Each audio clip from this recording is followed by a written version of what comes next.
Buenas tardes, ya estoy aquí. Hace unos meses que puse un vídeo muy corto eh, diciendo de que subiría unos vídeos hablando de cosas que la palabra de Dios enseña, porque hay mucha gente que están enseñando una serie de doctrinas y de enseñanzas que ponen los pelos de verdad de punta. Y en la iglesia están habiendo mucha confusión, creyentes que ya no saben ni lo que creer, o dónde ir, o lo que hacer, porque se están levantando, como el Señor dijo, muchos maestros, pero falsos maestros, porque están enseñando cosas que la Biblia no dice, están interpretando la Biblia de una manera tan tremendamente equivocada que una persona que lee un poco y la investiga se da cuenta de las herejías que están enseñando hoy en las iglesias. Hoy en día, en la mayoría de iglesias, o en algunas iglesias, diría, que incluso cuando se van a dirigir a Dios, han cambiado la forma. Es decir, en la Biblia tenemos una manera. El Señor Jesucristo nos enseñó cómo teníamos que dirigirnos al Padre. El Señor Jesús nos enseñó inclusive a orar. Él no enseñó a predicar, pero sí enseñó a orar. Y ahora de las oraciones se están haciendo también cosas que no son bíblicas. Y no sé si esas oraciones llegarán al cielo o no, pero que no son bíblicas. Decretando, yo decreto, yo declaro. Es decir, están obligando al Señor a que se haga la voluntad de ellos. Están obligando al Señor que se haga la voluntad de ellos, no la voluntad de Dios, sino la voluntad de Dios, porque cuando decretan, ordenan, están ordenando. O sea, algunos ordenan hasta los ángeles. Están ordenando a los ángeles que les guarden sus dineros, sus casas, ¿no? Y ordenan a los ángeles que vayan y busquen lo que le han robado. Bueno, son tantas cosas que se oyen que, bueno, son espeluznantes, ¿no? Entonces, yo quisiera hablar de algo que la palabra de Dios enseña, y el título que he puesto a este tema que quiero dar es ¿Quién es digno? ¿Quién es digno? Y quisiera leer solamente un versículo en Apocalipsis capítulo 4 y versículo 11. Apocalipsis capítulo 4 y versículo 11. Señor, digno eres de recibir la gloria, la honra, el poder, porque tú creaste todas las cosas y por tu voluntad existen y fueron creadas. En las iglesias hay muchas reuniones o varias reuniones en las iglesias, y cada reunión tiene algo que la identifica, ¿no? Por ejemplo, el culto de oración, naturalmente, es la oración, aunque hay un pequeño estudio, una pequeña porción de la palabra, pero lo que identifica esa reunión es la oración. El estudio bíblico, pues, aunque hay cánticos y hay ruegos y preguntas, pero lo que la identifica es eso, el estudio. La reunión de oración y alabanza, pues, la identifica, la oración y la alabanza. Ahora, cuando David fue librado de sus enemigos y de Saúl, que lo quiso matar en algunas ocasiones, dice, invocaré a Jehová, quien es digno de ser alabado. Y el Salmo 51:11 dice, no quites de mí tu Santo Espíritu. Esto es curioso. No le pide al Espíritu que no se vaya. No le dice, Espíritu Santo, no te vayas de mí. Espíritu Santo, quédate. No. Le pide al Padre y le dice, no quites de mí tu Santo Espíritu. Hermano, esto nos tienen que enseñar a nosotros algo. Si miramos la palabra alabar, adorar, glorificar, ensalzar, ¿quién es digno de todo eso? Hermano, el Señor Jesús es digno de eso, de adoración, de glorificar y de ensalzar. En la Biblia prácticamente todo apunta al Señor Jesús, el Señor de la iglesia. Todo apunta al Señor Jesús. Si vemos desde el Génesis, ya en el capítulo 3, versículo 15, ya se menciona. Por lo tanto, todo apunta al Señor Jesús. ¿cómo no debe de recibir Él toda gloria, honra y alabanza? Él fue el que se entregó de manera voluntaria, hermano. Se entregó voluntariamente. Nosotros estábamos como ovejas perdidas, andábamos realmente vagando en otro tiempo. Y Él, como buen pastor, vino a dar su vida por las ovejas, por ti y por mí. Nadie lo obligó a Él. No es que el Padre lo cogiera de la oreja y dice tú a morir en la cruz. Nadie lo obligó. Él se entregó de manera voluntaria. Lo hizo de manera voluntaria. Nadie le estaba obligando. En Juan 10 y versículo 11 dice, yo soy el buen pastor. Y el buen pastor su vida da por las ovejas. Y eso con referencia al Hijo. Y con referencia al Padre, Juan 3:16 dice que de tal manera amó Dios, y ahora se está refiriendo al Padre, de tal manera amó Dios al mundo que ha dado a su Hijo unigénito para que todo aquel que en él crea no se pierda, mas tenga vida eterna. Pero lo ha dado, hermano, porque Jesús se ofreció de manera voluntaria. Mira lo que dice Jesús en Juan 10 y versículo 17. Por eso me ama el Padre, porque yo pongo mi vida para volverla a tomar.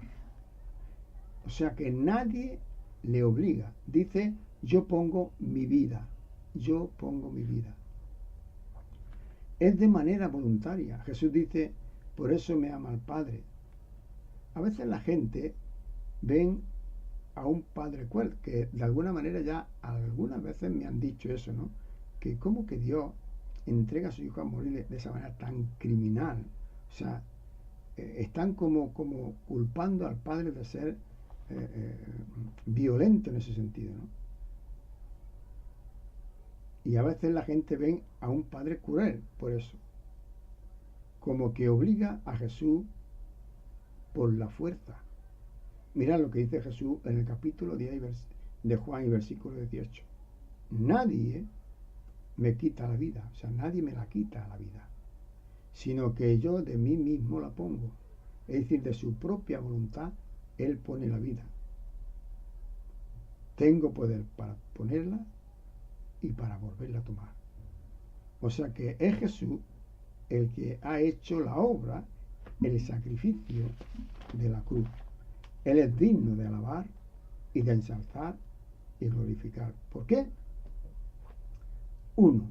Porque ha tomado mi lugar en la cruz. 2. Porque Él fue el autor de la vida, como dice en Hechos 3:15. Mataste el autor de la vida. 3. Porque Él fue el autor de la salvación. Hebreos capítulo 2. Dice que habiendo de llevar muchos hijos a la gloria, perfeccionaste por aflicción al autor de la salvación de ellos. 4. Porque fue el autor de la fe. Hebreos capítulo 12, versículo 2. Así que sin Cristo nuestra fe sería vana, no serviría para nada. Él es el autor de la fe. Nuestra fe y esperanza, por lo tanto, está en el Señor Jesús. Y la esperanza anhelada de la Iglesia hoy es de que Él venga para arrebatar, para llevarse a los creyentes, a cada uno de nosotros, de los que hemos creído, al cielo. Jesucristo es nuestra fe, nuestra esperanza. Creemos que vino, creemos que murió, creemos que fue sepultado, que resucitó, pero que va a volver a establecer, para establecer el milenio, y estaremos con Cristo por la eternidad. Estaremos con Cristo por la eternidad. ¿Acaso veremos al Padre? Unos dicen que no, otros dicen que sí, no lo sé. La pregunta es, ¿acaso veremos al Padre? Bueno. ¿Acaso veremos al Espíritu Santo? Bueno. Pero no es a Cristo que estaremos viendo literalmente toda la eternidad. Estaremos siempre con Él. ¿En qué nombre debemos de pedir? Porque ya muchos han cambiado la forma de dirigirse al Padre. Pero ¿en qué nombre debemos de pedir? En el nombre del que merece toda adoración y alabanza, en el nombre de Jesús. ¿Lo he inventado yo eso? No, lo dice la Biblia. Juan 14 y versículos 13 y 14 dice: y todo lo que pidiere al Padre. Fijaros que nos está enseñando la manera de cómo tenemos que dirigirnos a Dios. Todo lo que pidiere al Padre en mi nombre, lo haré. Pedir al Padre en el nombre de Jesús. Dice, para que el Padre sea glorificado en el Hijo. Versículo 14. Si algo pidiereis en mi nombre, yo lo haré. Pero ¿a quién debemos de pedir? Dice al Padre. Y cuando le enseña a los discípulos a orar, también le dice, oraréis así, Padre nuestro. O sea, le enseña que para la oración se deben de dirigir al Padre. Dice el mismo Jesús en Juan 16 y versículo 24, hasta ahora nada habéis pedido en mi nombre. Pedid y recibiréis para que vuestro gozo sea cumplido. Pedid y recibiréis para que vuestro gozo sea cumplido, pero ¿en qué nombre? ¿Y a quién se debe de pedir? Al Padre, en el nombre de Jesús. Así que Él es el centro de todo. Es el centro de la Biblia. ¿Cómo empieza y acaba la Biblia? Fijaros bien qué casualidad, ¿eh? Esto es una curiosidad. Pero aunque sea una curiosidad, pues como curiosidad es interesante saberlo también. ¿Cómo empieza y cómo acaba la Biblia? La Biblia empieza diciendo en, el principio era el verbo, por lo tanto la palabra en. ¿Y cómo acaba? Génesis 1.1 dice en el principio, o sea, empieza en él. ¿Y cómo acaba? Acaba con amén. Apocalipsis 22.21, que dice que ahí acaba, 22.21, ahí acaba. Amén. Por lo tanto, la Biblia empieza y acaba en amén. Ahora, son curiosidades, pero ¿quién es el amén? Apocalipsis 3.14. Dice, escribe el ángel de la iglesia en la Odisea, he aquí el amén, el testigo fiel y verdadero, el principio de la creación de Dios, dice esto, sea en amén. Dice, he aquí el amén, o sea, el principio, el primero y el último, dice esto. O sea que Cristo es el centro en la iglesia.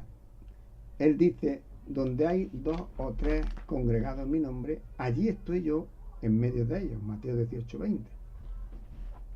Jesús es el centro en la Trinidad. Mateo 28:19. Bautizarlos en el nombre del Padre, del Hijo y del Espíritu Santo. Cristo es el centro en la Biblia, en la iglesia, en la Trinidad. Él es digno de toda adoración y alabanza.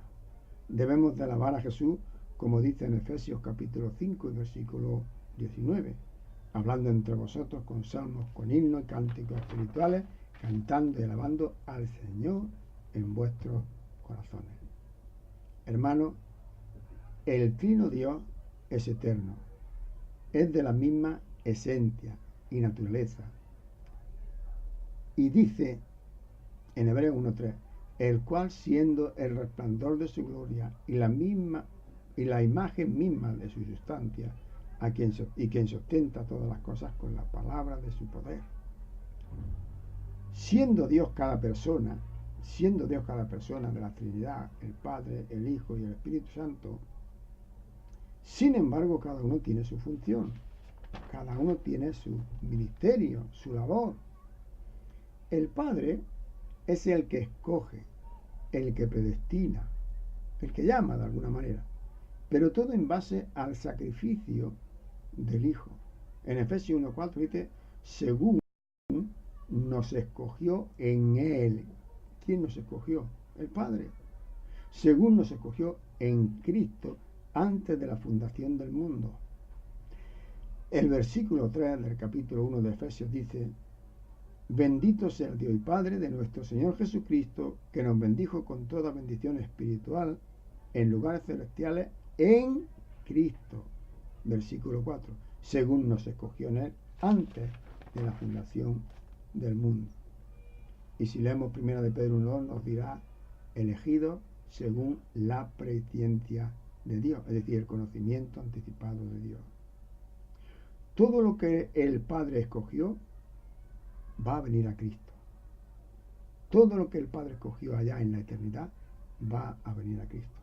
Dice en Juan 6:37, todo lo que el Padre me da, vendrá a mí. Y el que a mí viene, no le echo fuera. Mirad que dice Juan 17:6. He manifestado tu nombre a los hombres que del mundo me diste. La pregunta es, ¿cuándo se los dio el Padre a Jesús, a esa gente del mundo? Antes de que esa gente del mundo naciese, ya el Padre se lo había dado a Jesús. Y de alguna manera lo refleja en este texto. Mirad, volvemos a leer Juan 17:6. He manifestado tu nombre a los hombres que del mundo me diste. Tuyos eran y me los diste. Ahí está hablando de un pasado eterno. Tuyos eran en el pasado y me los diste allí, no aquí. Y ahora habla del presente. Y han guardado tu palabra. O sea, allí me los diste, pero ahora han guardado tu palabra. No diste a los hombres que del mundo me has dado.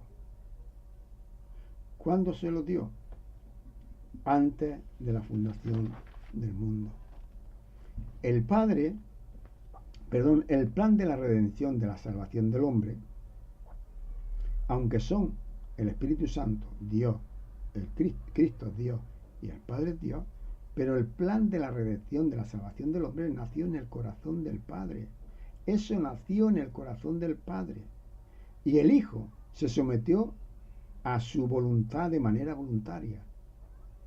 Mirad, en Juan 4:32 dice, Él le dijo, yo tengo una comida que comer, que vosotros no sabéis. Jesús le dijo, mi comida es que haga la voluntad del que me envió. Por lo tanto, ahí tenemos la idea de que en el corazón del Padre nació un plan de salvación que lo transmite a Jesús y está de acuerdo con él para llevarlo a cabo. Por lo tanto, dice, yo tengo una comida que comer y es que haga la voluntad del que me envió. Y que acabe, que dice, mi obra o la obra del Espíritu, no. Y que acabe su obra, que acabe la obra del Padre, aquella que nació en el corazón del Padre, el plan de la redención del hombre. No hay otra manera. Por lo tanto, no hay otra forma de salvación, sino a través de la obra que al Padre surgió en su corazón. Otro texto que es similar es Juan capítulo 17, versículo 4. Y dice, yo te he glorificado en la tierra. He acabado la obra que me diste que hiciera. O sea, el Padre le había hablado de una obra que él podía hacer. Y el Hijo, con todo el amor del mundo, acepta esa obra. Dice claramente el texto, yo te he glorificado en la tierra. He acabado la obra que me diste que hiciera. Ahora, ¿dónde podemos ver de manera clara realmente que nace eso en el corazón del Padre y que realmente hay un consejo o un acuerdo ahí entre el Padre, el Hijo y el Espíritu Santo con referencia al plan de la redención del hombre? En Hebreos capítulo 13 versículo 20 dice, y el Dios de paz que resucitó de los muertos a nuestro Señor Jesucristo, el gran pastor de las ovejas, por la sangre del pacto eterno. Por lo tanto, el Padre, el Hijo y el Espíritu Santo, ahí vemos que dice que el pastor de las ovejas, ¿por qué? Por la sangre del pacto eterno. O sea que hubo un pacto. En ese pacto el Hijo se entregó de manera voluntaria al sacrificio que el Padre demandaba para la salvación del hombre. Por eso no nos extraña que diga, he acabado la obra que me diste que hiciera. ¿Qué obra? En la eternidad, en ese pacto. Mira, esto es lo que hay. Mira, esto es lo que hay. Y ahora el Hijo de manera voluntaria se ofrece y dice, yo estoy dispuesto a llevar a cabo eso. Así que aquí tuvieron un pacto, un acuerdo. Dios Padre escoge y predestina a las personas que va a salvar su Hijo por medio de la cruz. Por eso que dice que nos cogió en Él, ¿en quién? En Jesús, antes de la fundación del mundo. Es decir, cuando en ese pacto el Hijo se somete de manera voluntaria y ya el Padre lo da como algo hecho. Por lo tanto, Cristo no murió cuando vino a los 33 años, sino que Él ya murió en la eternidad, en la mente y en el corazón del Padre. Y es por eso que allí en la eternidad el Padre escoge a millones de personas para que vengan a Jesús a los pies de la cruz. Por eso dice, todo lo que el Padre me da vendrá a mí, y el que a mí viene no le echo fuera. Es decir, cuando en Dios nace ese plan de la redención del hombre, no manda al Hijo a morir a la cruz, decir, bueno, mira, como el hombre está condenado, pues muere en la cruz para ver si viene alguno y se salva. Es decir, para a ver si surge la casualidad, a ver si, como la lotería, a ver quién viene. No. Él vino de manera concreta, en el sentido de que ya había un número que el Padre había determinado ya que iban a ir a los pies de Jesús. Por lo tanto, no era para que a ver si cae alguno y se salva, sino que ya había un número grande por lo que había de morir en la cruz. Así que aquí tuvieron un pacto, un acuerdo, Dios Padre, Dios Hijo y Dios Espíritu Santo. Por lo tanto, el Padre escogió, predestinó, trae a las almas a Jesús para que tengan vida. Y en Juan 6:44 dice, ninguno puede venir a mí si el Padre que me envió no lo trajere, y yo le resucitaré en el día postrero. Hermanos, el Hijo se ofrece como víctima y ejecuta la voluntad del Padre de manera voluntaria. El Espíritu Santo aplica la obra de la cruz en los corazones de las personas. Es decir, que el Señor Jesús hizo la obra desde afuera, desde lo físico, pero el Espíritu Santo va a hacer la obra interna, es decir, la obra de dentro de nuestro espíritu, es decir, que Él se va a fusionar con nuestro espíritu, en el sentido que va a cambiar nuestro espíritu, como dice Ezequiel, pondré un espíritu nuevo dentro de vosotros, por lo tanto quitará el corazón de piedra, pondrá uno de carne, es decir, que la obra del espíritu es la obra de la regeneración, va a cambiar nuestra mente, va a cambiar nuestro corazón y nos va a dar la facilidad o el poder para poder vivir en la voluntad del Señor si nosotros nos sometemos a su voluntad. Por lo tanto, el Hijo se ofreció como víctima y ejecuta la voluntad del Padre de manera voluntaria. Y el Espíritu aplica la obra de la cruz. Así que el Padre llama, el Hijo ejecuta y el Espíritu Santo aplica la obra haciéndola efectiva en el corazón de las personas. Así que Cristo está por encima, hermanos, de todo dominio y toda autoridad. Dice Efesios capítulo 1 y versículo 19 al 23. Efesios capítulo 1, 19 al 23. Y cuál la supereminente grandeza de su poder para con nosotros los que creemos, según la operación del poder de su fuerza, la cual opera en Cristo, resucitándole de los muertos y sentándolo a su diestra en los lugares celestiales, sobre todo principado y autoridad y poder y señorío y sobre todo nombre que se nombra no solo en este siglo, sino también en el venidero. En el venidero. Y sometió todas las cosas bajo sus pies y lo dio por cabeza sobre todas las cosas a la iglesia, la cual es su cuerpo, la plenitud de aquel que todo lo llena en todo. Qué tremendo versículo hablando precisamente de el Señor Jesús, la grandeza del Señor Jesús. Está hablando que es digno de todo señorío, todo poder, toda gloria y toda honra. Esta es la obra que hizo,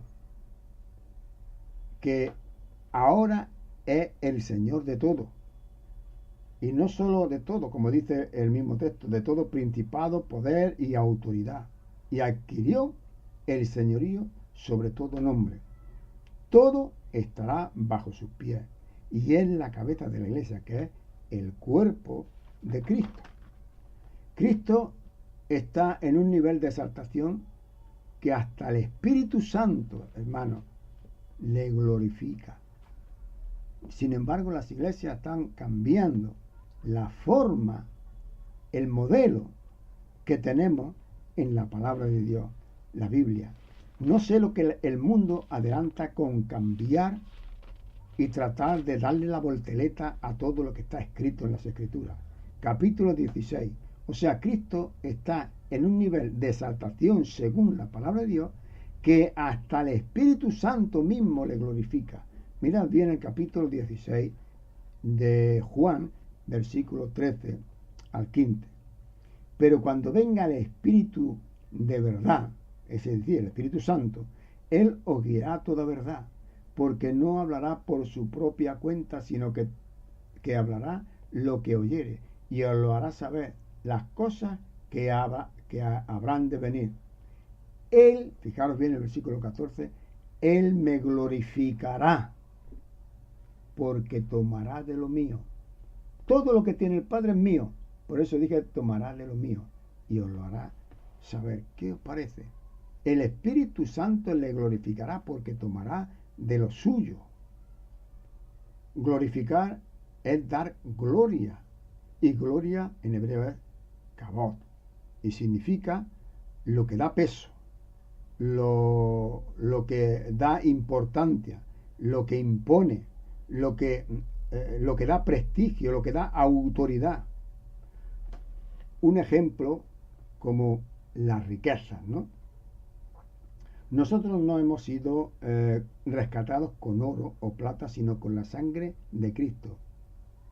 A Jesús el prestigio se lo da su obra en la cruz, hermano. Nosotros no ha sido dinero, nosotros ha sido la cruz, el precio que ha pagado por nosotros. Ahora, ¿es solo el Espíritu Santo que glorifica al Señor Jesús? ¿Qué dice el Padre inclusive a los ángeles? ¿Qué le dice el Padre a los ángeles? Vamos a ver lo que le dice el Padre a los ángeles. En Hebreos capítulo 1, versículo 6. Otra vez, cuando introduce al primogénito en el mundo, dice, adórenle todos los ángeles de Dios. Tremendo texto. Que el mismo Padre está diciendo que los ángeles, todos sin excepción, adoren al Señor Jesús. O sea que manda que lo adoren los ángeles. La Biblia dice que Él es el digno de recibir toda gloria, honra y alabanza. Ahora, no solo del Espíritu Santo Él debe de recibir la gloria y la alabanza. Dice, no solo del Espíritu Santo, no solo de los ángeles, sino de todo lo creado, hermano. De todo lo creado, hermano. Apocalipsis capítulo 5, versículo 11. Y yo rogaría a todos estos que llaman al Espíritu Santo Señora y Madre y lo ponen en una altura que, bueno, es Dios. Pero hemos dicho ya al principio que cada una de estas personas de la Trinidad tienen una función. Y la Biblia nos enseña cómo debemos de dirigirnos a Dios. Mirad lo que dice Apocalipsis capítulo 5, versículo 11 al 13. Perdón, Apocalipsis 5, 11, sí, al 13. Dice, y miré y oí la voz de muchos ángeles alrededor del trono y de los seres vivientes y de los ancianos, y su número eran millones de millones, que decían a gran voz, al Cordero que fue inmolado, es digno de tomar el poder, la riqueza, la sabiduría, la fortaleza, la honra, la gloria, la alabanza, y todo lo creado que está en el cielo y sobre la tierra y debajo de la tierra y en el mar y todas las cosas que hay en ellos. Lo oí decir, al que está sentado y al trono y al Cordero sea la alabanza, la honra, la gloria, el poder por los siglos de los siglos. Los 4 seres vivientes decían amén, y los 24 ancianos se postraron sobre su rostro y adoraron al que vive por los siglos de los siglos. Tremendo texto. Yo rogaría, si alguno de estos que están cambiando la forma de dirigirse a Dios Padre y a Dios Hijo, a Dios Espíritu Santo, que anotaran este texto y lo llevaran siempre en su mente y en sus corazones. Así que, si Dios manda eso a toda la creación, ¿cuánto más nosotros que somos el cuerpo y la cabeza? Jesús es Dios, Jesús es Señor, Jesús es Salvador, Jesús es la cabeza, Jesús es el esposo, Jesús es nuestro hermano, Jesús es el abogado, Jesús es el defensor, hermano, y etcétera, etcétera, etcétera. Eso está en la Biblia. O sea, Jesús es Dios, Jesús es Señor, Jesús es Salvador, Jesús es la cabeza de la iglesia, Jesús es el esposo de la iglesia, Jesús es el hermano, Jesús es el abogado, Jesús es el defensor, y etcétera, etcétera. ¿A quién podemos alabar sino a Él? ¿Cómo alabamos? ¿Cómo nos dirigimos a Dios? Podemos hacerlo de cualquier manera, como lo hacen hoy en muchas iglesias, porque parece ser que a la gente le gusta traer novedad, algo nuevo.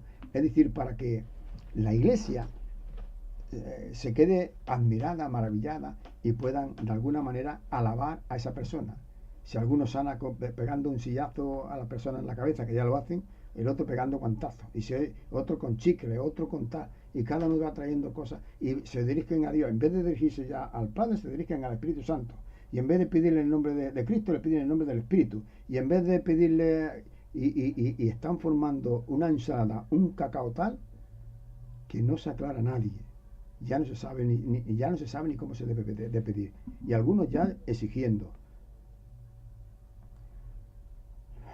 ¿Cómo debemos de pedir? ¿Cómo debemos de dirigirlo?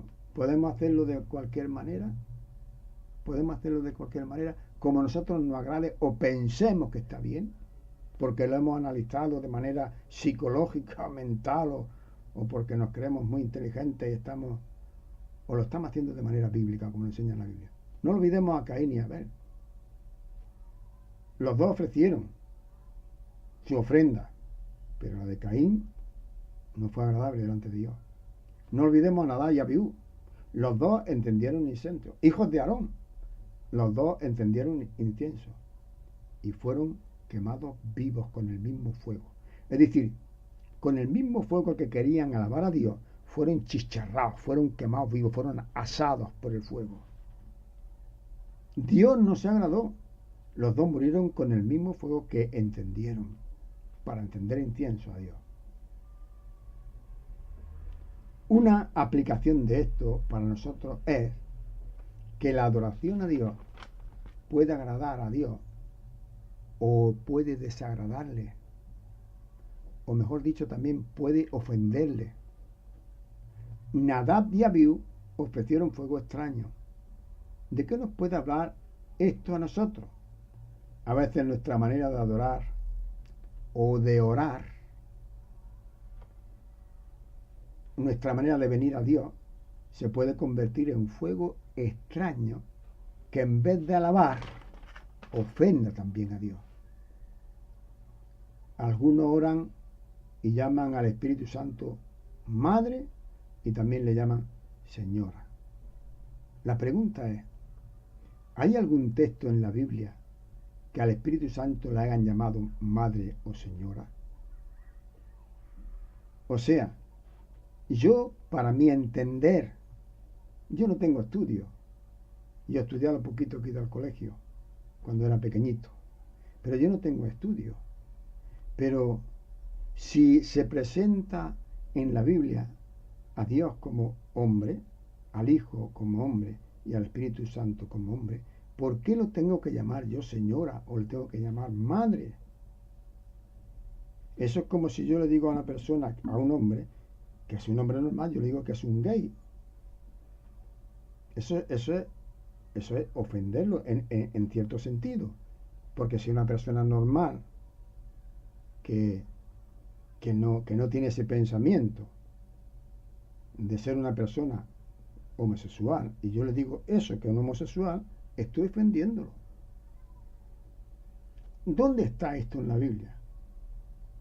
Hay personas que son muy influyentes, sobre todo en iglesias pentecostales, sé los nombres, no los voy a decir, y uno de ellos dice que en la Trinidad hay 9 personas en vez de 3, porque claro, como dice que tenemos el alma, el espíritu, etcétera, no sé ni ya ni lo que dicen, pero la idea es que hay 9.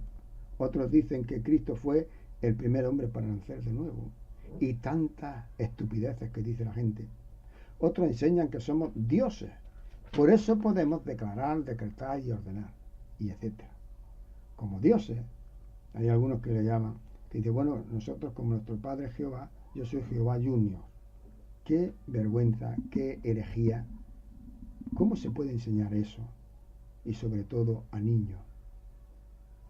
Cuando una persona declara, decreta o ordena, cuando estamos orando o cuando las personas oran declarando, decretando, es como querer cogerle el brazo a Dios y retorcerle el brazo y decirle, o me das lo que te pido o te parto el brazo.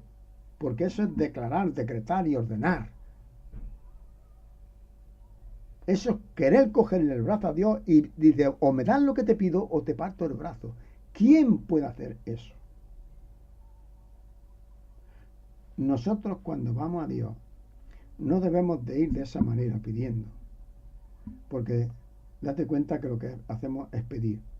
Cuando tú ves a una persona pobre en la calle necesitada y pide, viene pegándote voces y exigiéndote, o viene por favor me da una limosna, y entonces en esa manera que viene de humildad, la persona puede ser conmovida y puede dar lo que ese hombre necesita o ayudarle con algo en lo que él necesita. Nosotros somos pecadores, condenados al infierno, que Dios ha tenido misericordia de nosotros. Por eso debemos de venir a Él de puntillas, o mejor dicho, de rodillas, y no enaltecidos.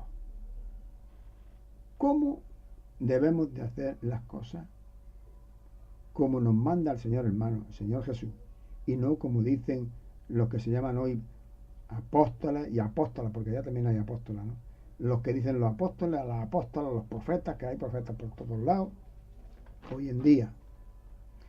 Bien, ¿quién debe de recibir toda adoración y alabanza? Jesucristo, porque Él es el Señor de la Iglesia. ¿Quién debe recibir toda adoración y alabanza? Jesucristo, porque Él es la cabeza del cuerpo que es la Iglesia. ¿Quién debe recibir toda alabanza y adoración? Jesucristo, porque Él es el esposo de la que es la Iglesia. ¿Quién debe de recibir toda adoración y alabanza? Jesucristo, porque Él es el pastor que da su vida por las ovejas, que es su Iglesia. Si no tenemos bastante con esto, veamos lo que dice Dios Padre del Señor Jesucristo, que ya hemos leído en Hebreos capítulo 1:6. Adórenle todos los ángeles del cielo. Pero solo los ángeles. Veamos no solo en el presente, sino en el futuro, que también hemos leído antes, pero vamos a leer algunos versículos más, a partir del versículo 7 de Apocalipsis 5. Mirad lo que dice aquí, y vamos a leerlo con cuidado. Dice, y vino y tomó el libro de la mano derecha del que estaba sentado en el trono. Y cuando hubo tomado el libro, los 4 seres vivientes y los 24 ancianos se postraron delante del Cordero. Fijaros bien lo que está diciendo. En el cielo dice que los 4 seres vivientes y los 24 ancianos se postraron delante del Cordero. Es decir, se tumbaron estirados allá al suelo delante del Cordero. Todos tenían arpas y copas de oro llenas de incienso, que son las oraciones de los santos. Y cantaban un nuevo cántico diciendo, digno eres de tomar el libro y de abrir su sello, porque fuiste inmolado y con su sangre nos has redimido para Dios de todo linaje, lengua, pueblo y nación. Y nos ha hecho para nuestro Dios reyes y sacerdotes y reinaremos sobre la tierra. Y miré y oí la voz de muchos ángeles alrededor del trono y de los seres vivientes y de los ancianos, y su número eran millones de millones, que decían a gran voz, fijaros bien, que está hablando y dice que había ángeles, habían seres vivientes, los ancianos, y habían, dice, millones de millones que decían a gran voz, el Cordero que fue inmolado es digno de tomar, fijaros bien ahora, el poder, la riqueza, la sabiduría, la fortaleza, la honra, la gloria, la alabanza, versículo 13 del capítulo 5 de Apocalipsis, y todo lo creado que está en el cielo, fijaros bien lo que está diciendo, no solamente eso, sino todo lo creado que está en el cielo, que está en el cielo y sobre la tierra y debajo de la tierra, o sea, lo que hay en el cielo, lo que hay en la tierra, lo que hay debajo de la tierra, en el mar y todas las cosas que hay en ellos, oí decir al que está sentado en el trono y al Cordero sea la alabanza, y al Cordero la alabanza, la honra, la gloria, el poder, por los siglos de los siglos. Los 4 seres vivientes decían amén, y los 24 ancianos se postraron sobre su trono y adoraron al que vive por los siglos de los siglos. ¿Por qué el ser humano, por qué las iglesias están cambiando la forma de dirigirse a Dios? Todo esto será en el futuro eterno, hermano. Y en el presente dice en la Escritura, en Juan capítulo 5, versículo 23, para que todos honren al Hijo como honran al Padre. El que no honra al Hijo, no honra al Padre que le envió. Es el Hijo, hermano, y no otro, el que merece toda alabanza, gloria y honra. Ahora, alabar es alardear, celebrar, glorificar. Alabar es una acción de glorificar, de ensalzar, de bendecir a Dios, en especial con himnos y con cánticos. Ahora, esto era una manera de alabar a Dios con instrumentos de música. Por ejemplo, en Crónica, segunda de Crónicas 7:6 dice, y los sacerdotes desempeñaban su ministerio, también los levitas con los instrumentos de música de Jehová, etcétera, etcétera. Y ahí habla acerca de cómo alababan en ese tiempo. En el Salmo 28:7 dice, Jehová es mi fortaleza y mi escudo, en él confío, mi corazón fue, etcétera, etcétera. También en el Salmo 43 dice, alaba a Dios con cánticos. Dice, puso luego en mi boca cántico nuevo, alabanza a nuestro Dios. Y así el Salmo 95, el 1 al 3. Ahora bien, los domingos por la mañana celebraron un culto de adoración y alabanza, ¿no? Adorar en hebreo es ista'awad, no sé pronunciarlo bien, no sé pronunciarlo, y en griego es procuneo. Y las dos palabras significan lo mismo, y es postrarse. De ahí lo que he dicho antes, debemos de venir a Dios de puntillas o de rodillas, ¿no? Al Señor, y no enaltecidos, sino con humildad, en orden y reverencia. La alabanza es algo que de alguna manera aprueba al hombre. Es decir, la forma en que tú alabas, hablas del hombre, eso aprueba al hombre. Proverbios lo dice, ¿no? Capítulo 27, versículo 21, dice, el crisol prueba la plata, la hornaza el oro, y al hombre la boca que lo alaba. Por lo tanto, la alabanza de alguna manera está aprobando al hombre. Entonces, ¿por qué alabamos nosotros al Señor Jesús? ¿Por qué cantamos a Dios Padre? ¿Por qué alabamos al Señor Jesús?